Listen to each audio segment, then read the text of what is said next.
রোধ করার জন্য আল্লাহ সাহায্যের অপেক্ষা তিনি করেছিলেন। জোরে বলুন। এই মুনাফিকদের অপপ্রচার থেকে বাঁচানোর জন্য আম্মা জান আয়েশাকে নিজের বাড়ি থেকে বের করে দিয়েছিলেন। কোথায়? বাপের বাড়ি। বিশ্বনবীর কাছে সূরা আত-তাহরিমের আত-তাহরিমের এই আয়াতে কারিমা নাযিল হয়েছিল। সঙ্গে সঙ্গে আল্লাহ পাক আল্লাহ তাআলা হাবিবের দেখতে পাওয়া যায়। এমনি করে যখন আয়াতে কারিমা বিশ্বনবীর সরকারে দু আলামের কাছে আল্লাহর ফেরেশতা জিবরাইল আলাইহিস সালাম এনেছিলেন, আল্লাহর নবী মুচকে হেসে নিজে বিবিকে আনতে গিয়েছিলেন। একবার জোরে বলুন, একবার জোরে হবে না সুবহানাল্লাহ। বিশ্বনবী নিজে গিয়ে আম্মা জান আয়েশা সিদ্দিকা রাদিয়াল্লাহু তাআলা আনহার কাছে যে সালাম দিলেন, আয়েশা চলো ঘরে চলো। একবার সুবহানাল্লাহ বললেন। বিশ্বনবী সঙ্গে সঙ্গে আম্মা জান আয়েশাকে বললেন, তাড়াতাড়ি গুছিয়ে নাও, চলো ঘরে চলো। তার মানে আল্লাহর পক্ষ থেকে সমাধান চলে এসেছে। একবার জোরে বলুন। অর্থাৎ মিথ্যা প্রচারক, ওই জন্য রাসূলুল্লাহ বললেন, শোনা কথা ভেরিফাই না করে, জাস্টিফাই না করে খবরদার যেন আর একজনকে বলতে যাবে না। অবশেষে ধরা পড়েছিল এই মুনাফিকগুলো। তার ভিতরে উবাই ইবনে সুলুল ছিল। বিশ্বনবী এই উবাই ইবনে সুলুলের ইন্তেকালের ঘটনা বুখারীর রিওয়ায়াতে এসেছে।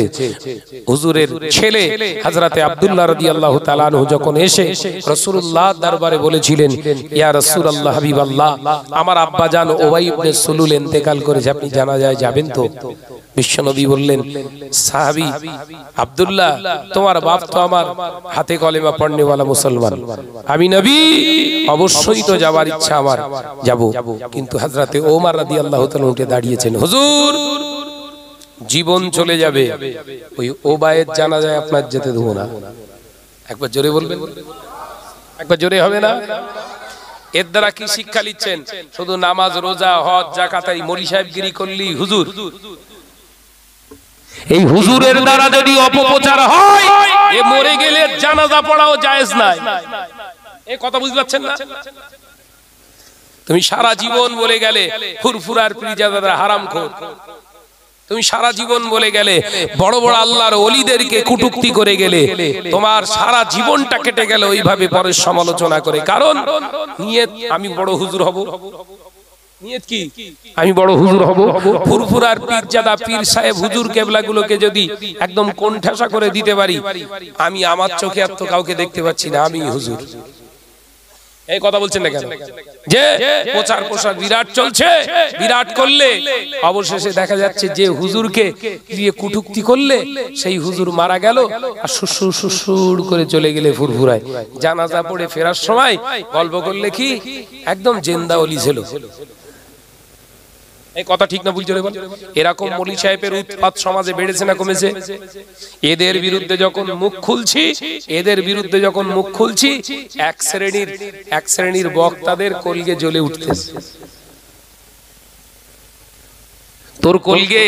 তোর কলগে জ্বলানোর জন্যই তো শাহনাজ কথা বলে, তোর ভেতরটা জ্বলে যা, জবান দিয়ে কথা বলার আগে ভাবিসনি কেন? এই কথা ঠিক না ভুল জোরে বল? যাদের না নিয়ে চললে আমার ভাত হবে না, যাদের না নিয়ে চললে আমার ওয়াজ শুনবে না, যাদের নাম না ভাঙালে আমার দাওয়াত হবে না, তাদের নিয়ে বদনাম করিস কেন? এই কথা বলছেন না কেন? কোথাকার কে দুটো আমরা ভাতে দে। মানুষের কাছে সমাজে সমাদৃত হওয়ার জন্য একজন আল্লাহর ওলির বিরুদ্ধে কথা বললে, তার কত অকথ্য ভাষায় গালিগালাজ করলে, হারামখোরটা ভাষাটা মার্জিত ভাষা। হ্যাঁ, হারামখোর কাকে বলা হয়? যে হারাম খায়। তুই দেখেছিস কোনোদিন হারাম খেতে? হারামখোর তকমা লাগিয়ে দিলে আপনার এমনি করে আওলাদে মুসাদ্দদ জামানের, অথচ সেই ব্যক্তিটা মারা গেল, জানাজা পড়ে ওলি তকমা দিয়ে দিলে আবার। তাহলে তোমার এক মুখে কত রকম কথা। আসলে তুমি মানুষ না গিরগিটি? এই কথা ঠিক না ভুল জোরে বলেন? তুই মানুষ না গিরগিটি, ওইটা আমাদেরকে আগে ভাবতে হবে। ওটা একটা গেল। দ্বিতীয় নাম্বার কি, পীর আল্লামা শাহ সুফি কালিমুল্লাহ সিদ্দিকী হুজুর কেবলা রাহমাতুল্লাহ আলাইহি, অত বড় জবরদস্ত আল্লাহর ওলি, হ্যাঁ, জীবনে কোনোদিন ক্যামেরার সামনে আসেনি। ক্যামেরার সামনে আসতো, ওইরকম মস্ত বড় একজন আল্লাহর ওলি নিয়ে তকমা দেয়া হলো, সে নামাজ পড়ে না। নাউজুবিল্লাহ বলে। ওই রকম একজন ব্যক্তি তকমা দেয়া হলো, নামাজ পড়ে না, বেনামাজি হুজুর। সেই মানুষটার সম্পর্কে উক্তি করা হলো, আমরা তো বুঝি। সেই মানুষটা ইন্তেকাল হয়ে গেল, লক্ষ লক্ষ মানুষের যখন জামায়াত হলো, না আল্লাহর ওলি ছিল। আমরা খুব ভালোবাসি হুজুরকে। তার মানে কি, এক নীতির উপরে যদি থাকতে পারো তাহলে এক বাপের বেটা, যদি এক নীতিতে থাকতে পারো তাহলে এক বাপের বেটা।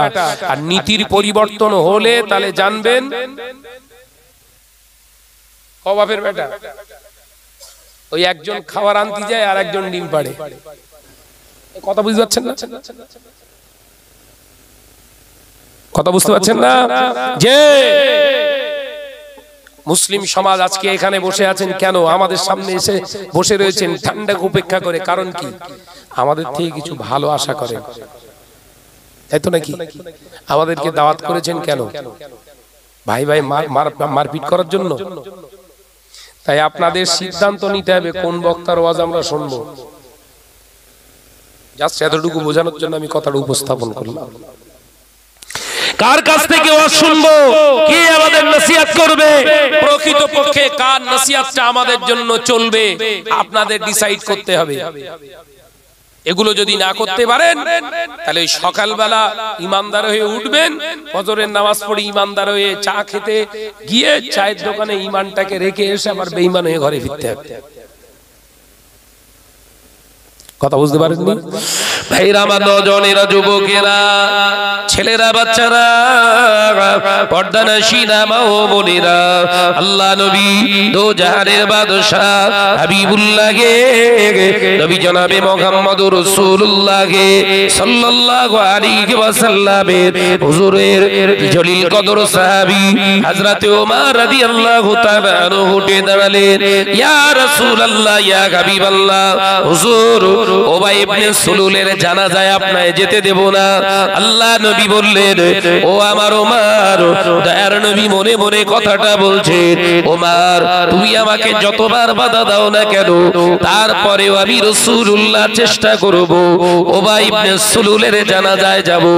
আল্লাহ নবীর এই মনের কথাটা দুনিয়ার মানুষ কেউ জানুক আর না জানুক, জানে কে?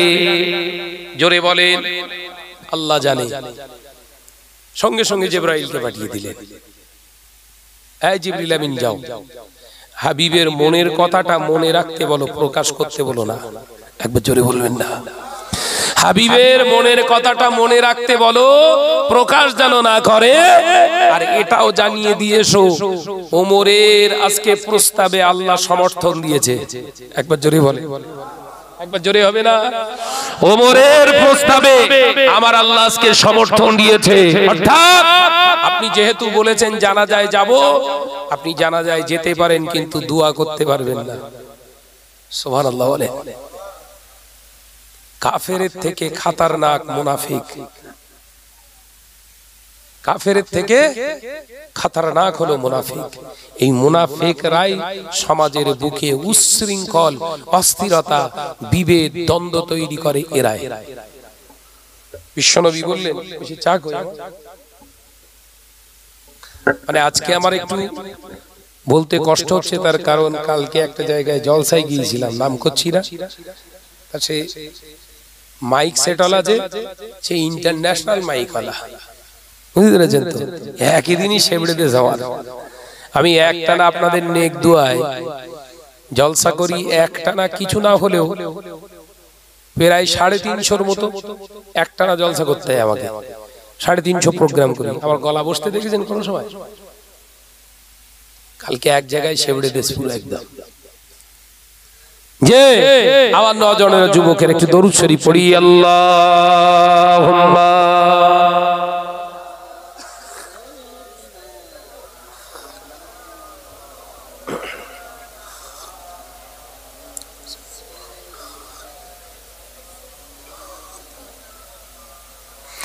আরো জোরে পড়ি আল্লাহুম্মা সাল্লি আলা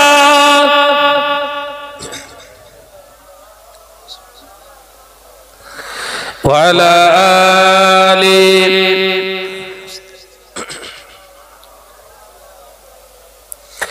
ও নওজোয়ানেরা, যুবকেরা, ছেলেরা, বাচ্চারা, পর্দানশীনা মা ও বোনেরা, আল্লাহ নবীর কলেজার সাহাবী ফারুক আযম ওমর রাদিয়াল্লাহু তাআলা আনহু হুজুর যখন এই কথা শুনলেন, ও আমার সাহাবী ওমর, আমি নবী জানাজায় যাব বলেছিলাম, কিন্তু না না না, আমার ওমর আমাকে বাধা দিয়েছিল। ও আমার সাহাবীরা, আমি নবী শুনিয়ে দিলাম, শোনো, আল্লাহ আয়াতে কারিমা দিয়ে জানিয়ে দিয়েছে, ও ভাইয়ের জানাজায় আমি যেতে পারি, কারণ আমি যাব বলেছি, আমি যেতে পারি, কিন্তু আমার আল্লাহ আমার জন্য সীমানা বেঁধে দিয়েছে। আপনি জানাজায় যান, আপনি জানাজার নামাজেও দাঁড়াবেন, কিন্তু ঠোঁট নাড়বেন না, দুয়া করতে পারবেন না, কারণ এই উবাই ইবনে সুলুল এই কলেমা পড়তে পারে, এই নামাজ পড়তে পারে, এই রোজা করতে পারে, এই আপনার পিছনে ইক্তেদা করতে পারে, এই ইসলামের জন্য যতটুকু উপকার করেছে তার থেকে বেশি ক্ষতি করেছে। হাবিব উবাই ইবনে সুলুলের জানাজায় আপনি যান, দোয়া করবেন না। ও নওজোয়ানেরা, যুবকেরা, ছেলেরা, বাচ্চারা, হযরত ওমর রাদিয়াল্লাহু তাআলা আনহু এমন একজন সাহাবী ছিলেন, দুনিয়ার বুকে হায়াতে থাকা অবস্থায় জানাকে আমার আল্লাহ জান্নাতের সার্টিফিকেট দিয়েছিলেন। একবার জোরে হবে না? বেঁচে থাকা অবস্থায় জান্নাতের সার্টিফিকেট, সুবহানাল্লাহ বলেন, এই জোরে হবে না? সমাজের বুকে আমরা এমন কথা বলি যেন আমাদের জীবনে আর গোনা নেই। কথা বলছি না কেন? আমরা সমাজে এমন এমন বাতেলা ঝাড়ি যেন মনে হয় আমাদের জীবনে গোনা বলে কি জিনিস আমাদের নেই। ইমানদারের বড় লক্ষণ হলো নিজেকে ছোট রাখা। আল্লাহ ওয়ালাদের বড় লক্ষণ হলো নিজেকে গুনাহগার ভাবা। জ্ঞানী ব্যক্তিদের বড় লক্ষণ হলো ধীর মস্তিষ্কে কথা বলা। আল্লাহর আলেম খাউফিল্লাহ যাদের ভিতরে আছে, ওই আলেমদের আলামত হলো স্টেজে উঠে আল্লাহ রেজামান্দির জন্য কথা বলা। একবার জোরে বলুন না। দুনিয়ার কোন মানুষের সমাদৃত সমাজে আপনার হওয়ার জন্য আলেম কথা বলবে না। মদিনার মসজিদুন নববী শরীফে ফজরের আজান হয়ে গেছে। ফজরের আজান হয়তো নাকি এই মাজমপুরের ছেলেরা, বাবাজিরা আজান শোনেন তো? আসসালাতু খায়রুম মিনান নাওম, ঘুম হতে নামাজ উত্তম। একবার জোরে বলুন না। জোরে হলো না যে? তার মানে বিরাট ওটা ওঠেন, বোঝা যাচ্ছে। ঘুম হতে নামাজ উত্তম। আসসালাতু খায়রুম মিনান নাওম। আমি বিশ্বনবী সরকারে দু আলামের একটি কোটেট করা আপনাদের কথা আলোচনা বোঝানোর চেষ্টা করছি। মদিনার মসজিদুন নববী শরীফে সবাই নামাজ পড়তে এসেছে। মদিনার মসজিদুন নববী শরীফে আল্লাহ নবী ইমামতির জায়গায় দাঁড়ালেন। হুজুর আমার ইমামতির জায়গায় দাঁড়িয়ে ডান দিকে ফিরলেন, বাম দিকে ফিরলেন। আল্লাহ নবীর মনটা খারাপ হয়ে গেল। মদিনার মসজিদুন নববী শরীফে হুজুর আমার আল্লাহু আকবার বলে দাঁড়িয়ে গেলেন তাকবীরে তাহরিমা করে। আল্লাহ নবী ইমাম, দয়ার নবী রাহমাতাল লিল আলামিন ইমামতি করছেন। এ নওজোয়ানেরা, মদিনার মসজিদুন নববী শরীফে সাহাবায়ে কেরামেরা নবীর পিছনে নামাজ আদায় করলেন। আল্লাহ নবী সালাম ফেরালেন। দয়ার নবী সালাম ফেরানোর পরে হুজুর ডান দিক দিয়ে ঘুরে বসে আওয়াজ তুলে বললেন, ও আমার সাহাবীরা, ও আমার সাহাবারা, আমি আজকে মদিনার মসজিদুন নববী শরীফে আমার সব সাহাবায়ে কেরামদের দেখতে পাচ্ছি, কিন্তু আমার একটা সাহাবীকে দেখতে পাই না। ওই সাহাবী কি দুনিয়ায় বেঁচে আছে? ওই সাহাবী কি আবার ইসলাম থেকে বেরিয়ে গিয়েছে? আল্লাহ নবী জলিল কদর সাহাবী সমস্ত সাহাবায়ে কেরামেরা একে অপরের দিকে তাকাতে লাগলেন। কে আসে না? না না না, হুজুর আমার সমস্ত সাহাবায়ে কেরামরা দেখে দেখে বুঝতে পারলেন মদিনার মসজিদুন নবী শরীফে ওমর আজকে নামাজে আসেন না। কে আসেন? ফারুক আযম, জান্নাতের সার্টিফিকেট পাওয়া মানুষ সবাই এসেছে, ওমরের জায়গায় ওমর নেই। বিশ্বনবীর সাহাবীরা সব বলা বলি করছে ভিতরে, খুশখুশ খুশখুশ করে কথা, এই ওমর আসেনি, ওমর আসেনি। আল্লাহ নবী বললেন, সাহাবীরা খামোশ, আমি নবী তোমাদের জানিয়ে দিলাম, কেউ কি খোঁজ এনে দিতে পারো ওমর কি এখনো জমিনে জিন্দা? ভালো করে বুঝতে পারছেন তো? কেউ কি খবর দিতে পারো ওমর জিন্দা আছে না মুর্দা? ও নজরেরা, মদিনার মসজিদুন নবী শরীফে আল্লাহ নবীর সাহাবীরা একে অপরের দিকে তাকাতে লাগলেন, কে খবরটা দিতে পারে? আল্লাহ নবী আবারও বললেন, ও আমার সাহাবারা, আমি নবী বলছি, ওরে আমার উসমান, ও আমার আলী, ও আমার বেলাল, তোমরা যাও তো একবার ওমরের বাড়িতে যে তালাশ লাগাও, আমার ওমর কি অবস্থায় গুজরান করে, বেঁচে আছে না মারা গেছে, না ওমর ইসলাম থেকে বেরিয়ে গিয়েছে, এই খবরটা আমি রাসূলুল্লাহর কাছে এনে দাও। এ নজনেরা, মাজমপুরের মুসলমানেরা, আল্লাহ নবী সাহাবীরা, হুজুর তিনজন ছুটে ছুটে ছুটে ছুটে মদিনার মসজিদুন নবী শরীফ থেকে, হুজুর মদিনার মসজিদুন নবী শরীফ থেকে ফারুক আযমের ঘরের কাছে এসে হাজির হয়ে গেলেন। সকালবেলা সবাই জেগে গেছে, কিন্তু ওমরের ঘরের দরওয়াজা জানালা বন্ধ। ওমরের উঠানে বাকুলের কাছে এসে শুনতে পেলেন হযরতে আলী, হযরতে উসমান, হযরতে বেলাল রাদিয়াল্লাহু তাআলা আনহু শুনতে পাচ্ছেন কান্নার আওয়াজ। কার কান্নার আওয়াজ? যে ব্যক্তি আজকে মদিনার মসজিদুন নবী শরীফে যায় না, ওমর ইবনুল খাত্তাবের আওয়াজটা কানে ভেসে আসে। হযরতে ওমর কেঁদে কেঁদে কেঁদে কেঁদে আল্লাহর কাছে দোয়া চায়, আল্লাহ আমি ওমর ইচ্ছাকৃতভাবে নামাজ আমি কাজা করিনি, আল্লাহ আমি ঘুমিয়ে গিয়েছিলাম, শয়তানের ওয়াসওয়াসায় পড়ে আমার নামাজটা ছুটে গিয়েছে, নামাজ কাজা হয়ে গিয়েছে, আল্লাহ আপনি আমাকে ক্ষমা করে দিন, মাফ করে দিন। আপনি যদি মাফ না করে আযাবে জাহান্নামের শাস্তি আমি ওমরের সহ্য করার ক্ষমতা নাই। ইয়া রাব্বি আল্লাহ, ও রব্বুল আলামিন, ও জমিনের মালিক, আসমানের মালিক, আমি ওমর জাহান্নামের আগুন সহ্য করতে পারবো না, আমি অনিচ্ছাকৃত নামাজ কাজা করে ফেলেছি, আল্লাহ তোমার গফুর রহিম নামের ওসিলায় মাফ করে দাও। একবার জোরে হবে না? ওমরের কান্নার আওয়াজটা দূর থেকে শুনতে পাচ্ছে এই তিনজন সাহাবী হুজুর। কি কারণে? 50,000 টাকা লস হয়ে যাওয়ার কারণে নাকি? আমাদের নামাজ কাজা হলি কান্না আসে? কথা বলছেন না কেন? বরঞ্চ মনের ভেতরে ধুম তৈরি হয়, কালকে আদায় করতে হবে। কথা বলছেন না কেন? যে নামাজ কাজা হলে মনের ভিতরে অনুশোচনা, মনের ভিতরে খারাপিয়াত, মনের ভিতরে কান্নার অনুশোচনার কোন একটা ঢেউ আসে, ডিম আসে। ও আপনাদের কি আসবে? আমরা যারা বক্তায় ঘুরতেছি আমার গা আসতে চায় না। কথা বলছেন না কেন?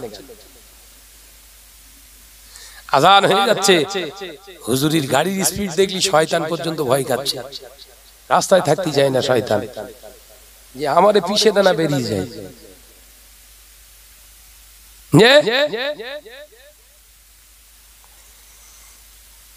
বিশ্বনবী বললেন, আজান যখন তোমাদের কানে আসে দুনিয়ার সমস্ত কাজগুলোকে তোমরা বন্ধ রাখো, আজান শুনে আজানের জবাব দাও, কারণ আজানের জবাব দেয়া হলো তোমাদের জন্য ওয়াজিব। একবার জোরে বলবেন না? একবার জোরে হবে না সুবহানাল্লাহ? আজানের জবাব দেয়া কি ওয়াজিব। আজানের সময় কোরআন তেলাওয়াত বন্ধ রাখো। আজানের সময় তোমাকে কোন মুসলমান সালাম দিচ্ছে, উত্তর না দিয়ে তাকে বলে দাও আজান হচ্ছে, সালাম দেয়া যায় না। আজান হচ্ছে, কথা বলছো, কথা বন্ধ করে দাও। আজান হচ্ছে, কেরাম খেলা বন্ধ করো। আজান হচ্ছে, ফোনে কথা বলা বন্ধ করো। আজান হচ্ছে, দুনিয়ার কাজ করছিলে বন্ধ করো। আজান চলাকালীন দুটো কাজ করা যায়, দুটো কাজ করা যায়। এক নাম্বার, খাচ্ছেন, খেতে স্টার্ট করেছেন, আজান শুরু হয়ে গেছে, খেতে পারেন। খাওয়ার সময় আজানের জবাব দেওয়া ওয়াজিব নয়। আর একটা জায়গা কোথা? বাথরুমে ঢুকেছেন। আরেকটা কথা বললাম, বাথরুমে ঢুকেছে, বাথরুমে ঢুকেছেন, আজান শুরু হয়ে গেছে, জবাব দেয়া লাগবে না। যে আমার নজনের যুবকেরা, ছেলেরা, বাচ্চারা, যে আজান হচ্ছে, কি সুন্দর বসে বসে তাস খেলা করছে। আজান হচ্ছে, দিব্যি গল্প করছে। আজান হচ্ছে, চাষা সবজি নিউনের স্পিড দেখলি শয়তান পর্যন্ত ভয় খেয়ে যাচ্ছে। সমস্ত কাজ হলো করা আপনাদের জন্য নয়, গোটা মুসলিমদের জন্য আল্লাহ নরনারীর জন্য হারাম করেছে। আজান হলে আজানের জবাব দেওয়া হলো তোমাদের জন্য ওয়াজিব। একটা ওয়াজিব তরক করলে কাবিরা গুনাহ হয়। কি গুনাহ হয়? কাবিরা গুনাহ, বড় গুনাহ। এই বড় গুনাহ মাফ করার জন্য আল্লাহর কাছে ক্ষমা চাইতে হয়। বিশ্বনবী বললেন কমপক্ষে 3 থেকে 40 দিন পর্যন্ত কাঁদো। চোখের পানি বেরোতে হবে। কান্নার শর্ত কি? চোখের পানি বের করতে হবে একটা কাবিরা গুনার জন্য। দিনে 5টা সলিড আজান হয়, হয় না? হয় না? জবাব দেন, হয় না? তাহলে 5টা কাবিরা গুনাহ। নামাজ কাজা করেন, 5 ওয়াক্ত নামাজ পড়েন না, আবার 5টা কাবিরা গুনাহ। মিথ্যে কথার ফুলঝুরি, মিথ্যে কথা ফুলঝুরি, একটা মিথ্যে কথায় একটা কাবিরা গুনাহ। দিব্য চাপ দাড়ি, ফোম মেরে দাড়ি কেটেছেন, 24 ঘন্টার কাবিরা গুনাহ। একটা মিথ্যে কথা বলে রয়ে গেলেন, আর মিথ্যে কথা বললেন না, একটাই কাবিরা গুনাহ হলো। কিন্তু কেউ যদি দাড়ি কর্তন করে, মুন্ডন করে, এটা 24 ঘন্টার গুনাহ, একটা গুনাহ না, 24 ঘন্টা রানি। কথা বোঝা যাচ্ছে বাপ? আমরা কিছুই মনে করি না, কারণ আমাদের ইমানের জায়গায় শয়তান বাসা বেঁধে ফেলেছে। ভাইরা, আমার নওজওয়ানেরা, যুবকেরা, ছেলেরা, বাচ্চারা, পর্দানা শিনা মা ও বোনেরা, আল্লাহ নবী জলিল কদর সাহাবী ফারুকে আযম ওমর রাদিয়াল্লাহু তাআলা আনহু হুজুর কাঁদছে। হযরতে আলী বললেন চলো, আল্লাহ আপনার ভাই ওমর নামাজ কাজা করে ফেলেছে।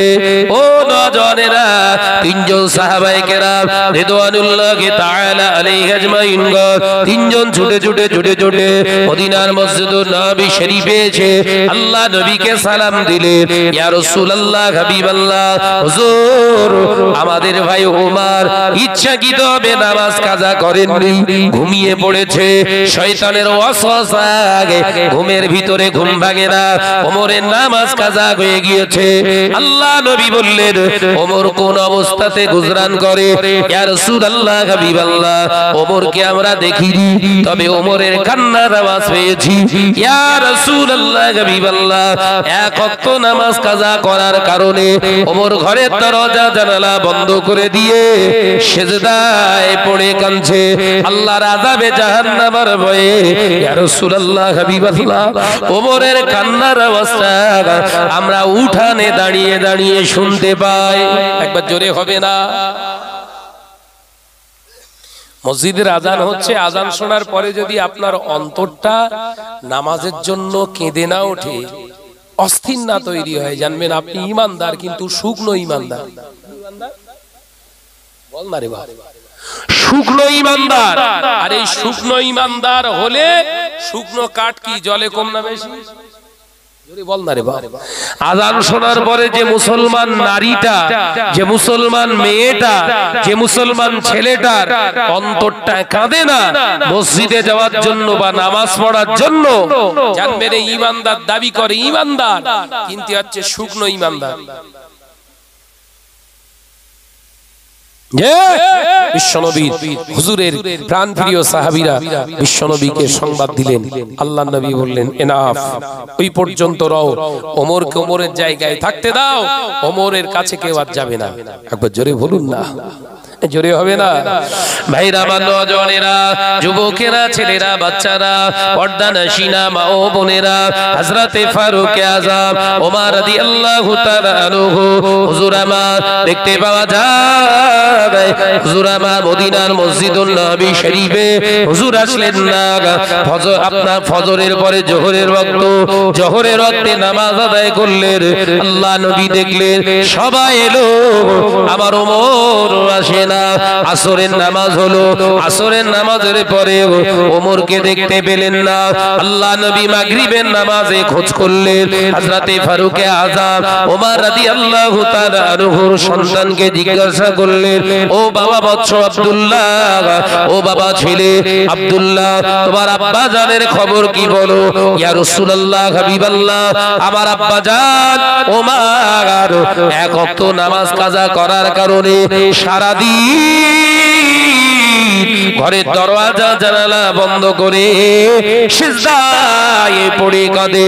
ইয়া রাসূলুল্লাহ, হাবিবাল্লাহ, যোহরের ওয়াক্তে আযান হওয়ার পরে আব্বা জান আবার নামাজ আদায় করে নিয়ে আবার কান্না শুরু করেছে।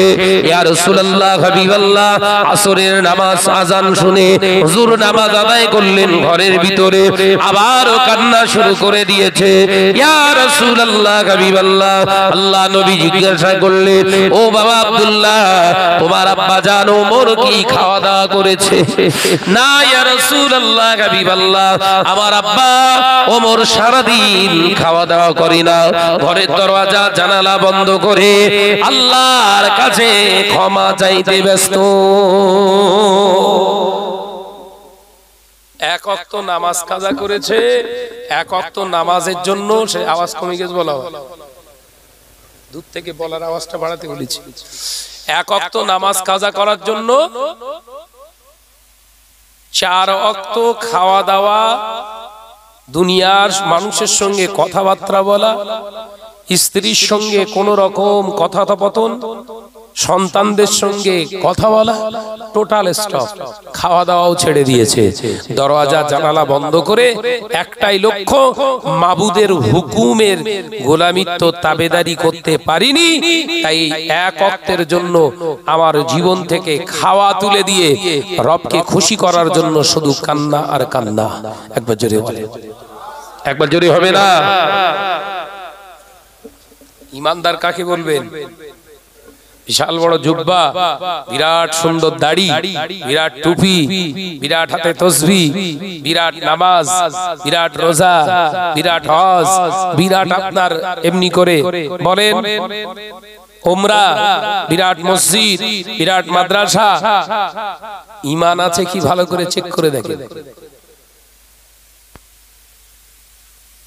ঈমান আছে কি? নিজের ভাইয়ের জন্য কাঁদে, ভাইয়ের কথা বলতে গেলে কান্না পায়, বিবির কথা বলতে গেলে কান্না পায়, সমাজের কথা বললে কান্না পায়, কিন্তু নিজের নামাজ জীবনে ছেড়ে যাওয়া গুনাহগুলোকে, নিজের জীবনে হয়ে যাওয়া গুনাহগুলোর জন্য কান্না পায় না। এটা ঈমানদারের লক্ষণ না। নিজের বিবির জন্য কেঁদে ফেলেছে, নিজের লাভারের জন্য কেঁদে ফেলেছে, সমাজের জন্য কেঁদে ফেলেছে, কিন্তু আল্লাহর হুকুমের খেলাফ কাজ করার পরে ওর কান্না আসে না, চোখে পানি আসছে না, জানবেন এর আলামত খুব একটা ভালো না। এর আলামত ভালো না। তার মানে এর ভিতরে এর ঈমানের জায়গাটা শয়তান পুরো বাসা বেঁধে ফেলেছে। এর চোখ থেকে পানি আসা সম্ভাবনা নয়, সম্ভব নয়। হযরতে ফারুক আযম বললেন, ইয়া রাসূলুল্লাহ, হাবিবাল্লাহ, আমার কান্না পায় না। কে বলছে? কে বলছে? হযরতে ওমর রাদিয়াল্লাহু তাআলা আনহু বললেন, হুজুর সমস্ত সাহাবা ভাইরা কাঁদে, চোখ দিয়ে পানি বেরোয়, কিন্তু আমি ওমরের কান্না পাই না হুজুর। বিশ্বনবী বললেন, আযাবে জাহান্নামের কথা ভাবো, দুনিয়ার আগুনের থেকে 70 গুণ বেশি তীক্ষ্ণ, কঠোর, কঠিন থেকে কঠিনতম আযাবে জাহান্নামের আগুন, ওই আগুনের যন্ত্রণার কথা ভাবো। ওমর, আল্লাহর আযাবে জাহান্নামের কথা ভাবো। হযরতে ওমর রাদিয়াল্লাহু তাআলা আনহু হুজুর সেই থেকে কাঁদতে শুরু করেছিলেন। হযরতে ওমর রাদিয়াল্লাহু তাআলা আনহুর কান্নার জন্য তার বর্ণনায় পাওয়া যায়, কিতাবের ভিতরে এই দুই সাইডের ললাটে, এই দুই চোখের সাইডে কালো শীটে একটা দাগ হয়ে গিয়েছিল পানি পড়ে পড়ে। একবার জোরে বলুন, একবার জোরে হবে না?